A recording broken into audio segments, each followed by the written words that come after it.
मन, जो हमें बनाता है और जो हमें मिटा भी सकता है।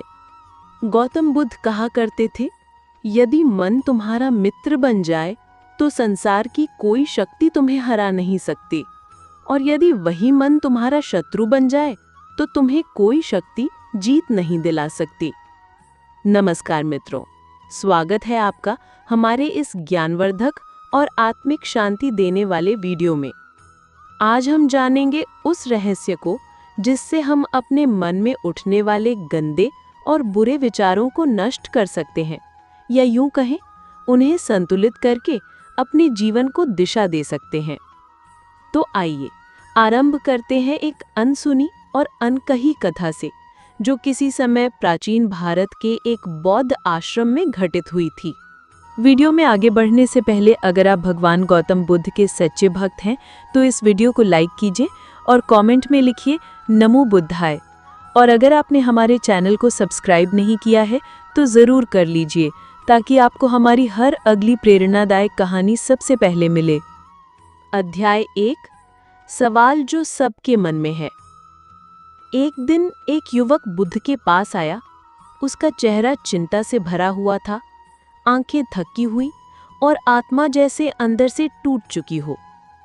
उसने बुद्ध के चरणों में झुकते हुए कहा, हे तथागत, मेरा मन शांत नहीं रहता। हर समय उसमें कामनाएं उठती हैं, वासनात्मक विचार मुझे घेर लेते हैं। मैं ध्यान करना चाहता हूँ लेकिन ध्यान भटक जाता है।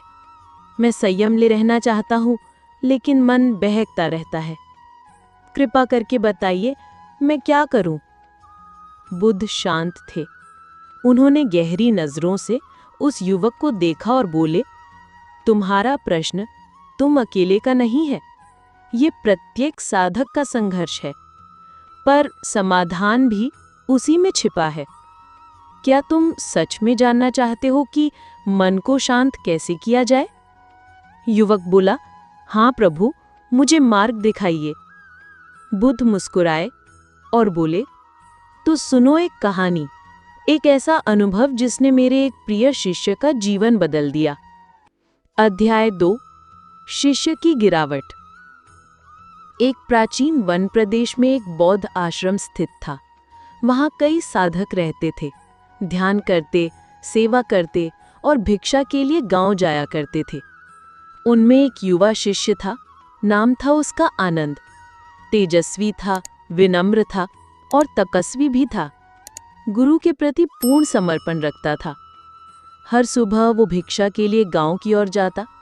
वहीं से उसे एक दिन नई दिशा मिली, या कहें मन के संकट की शुरुआत हुई। गांव से पहले एक नदी पड़ती थी।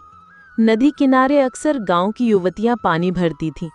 उन्हीं में से एक दिन आनंद ने देखा, एक युवक एक पेड़ के पीछे छिपकर उन कन्याओं को निहार रहा था। आनंद ने पूछा, भाई क्या कर रहे हो? उस लड़के ने मुस्कुराकर कहा, अरे देखो तो कितनी सुंदर है ये। इनकी चाल, इनके वस्त्र, इनका हंसना, सब कुछ अलौकिक लगता है।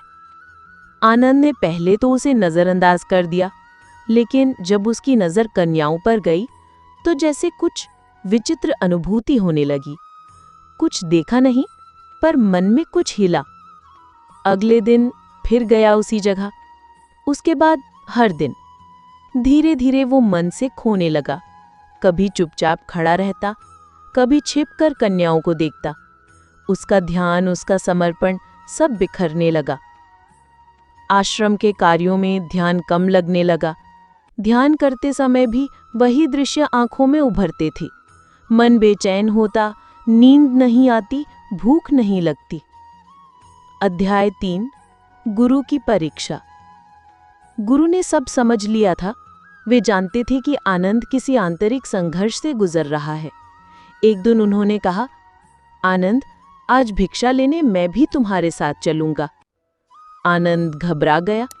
उसने टालने की कोशिश की, लेकिन गुरु जिद पर अड़े रहे। दोनों साथ चले, और जैसे ही वो पेड़ के पास पहुंचे, गुरु ने देखा आनंद वही कर रहा था जिससे उन्होंने उसे दूर करने का प्रयास किया था। गुरु ने पूछा, क्या देख रहे हो आनंद? आनंद कांप उठा। शब्द गले में अटक गए।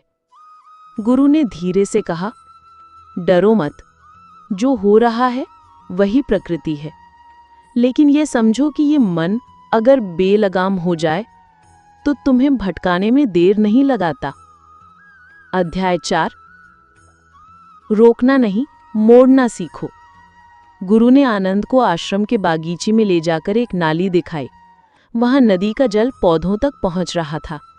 गुरु बोले, क्या तुम इस जलधारा को रोक सकते हो? आनंद ने मिट्टी और पत्थर डालने शुरू किए। जल कुछ समय रुका, फिर किसी ओर से बह निकला। जैसे जैसे प्रयास बढ़ता गया, जल अपने लिए नया रास्ता बना लेता। गुरु मुस्कुराए और बोले, बस यही मन का स्वभाव है।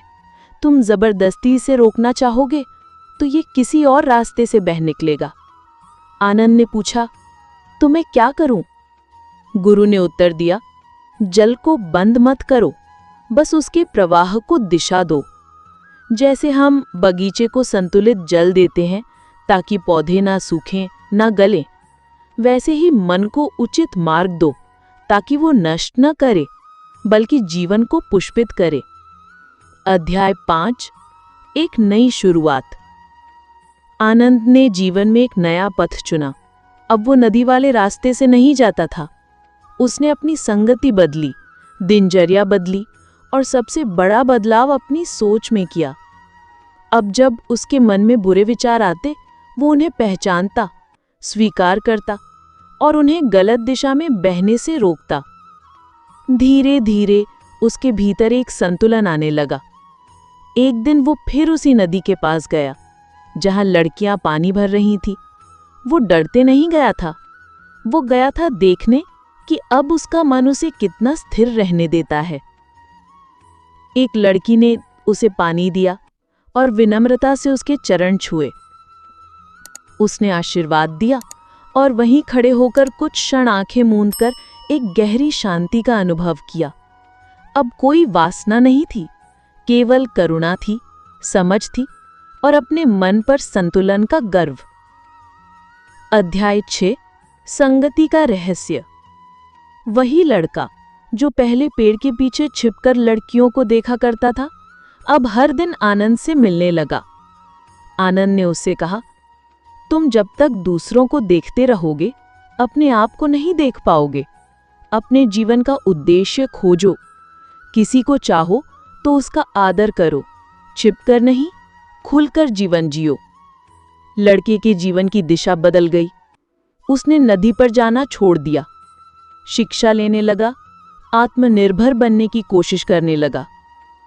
बुद्ध ने उस युवक की ओर देखा और कहा, तो देखा तुमने, कामनाएं गलत नहीं होती, गलत होता है उनका बेलगाम होना और गलत होता है उन्हें दबाकर रखना। अगर तुम किसी विचार को दबाते हो तो वो अंदर ही अंदर उबाल मारता है, लेकिन यदि तुम उसे स्वीकार कर उसकी ऊर्जा को सही दिशा में लगाओ तो वो विनाश नहीं, निर्माण करेगा। युवक की आंखों से आंसू बहने लगे। उसने कहा, प्रभु, अब मुझे समझ आ गया। अब मैं अपने मन से लड़ाई नहीं करूंगा बल्कि उसे दिशा दूंगा। बुद्ध मुस्कुराए और बोले, तुम्हारा कल्याण हो। जाओ और अपने मन को अपना मित्र बना लो। अगर आपको ये ज्ञानवर्धक कथा पसंद आई हो तो इस वीडियो को लाइक जरूर करें, अपने दोस्तों और परिवार के साथ शेयर करें और ऐसी ही प्रेरक कहानियों के लिए हमारे चैनल को सब्सक्राइब करना ना भूलें। नमो बुद्धाय।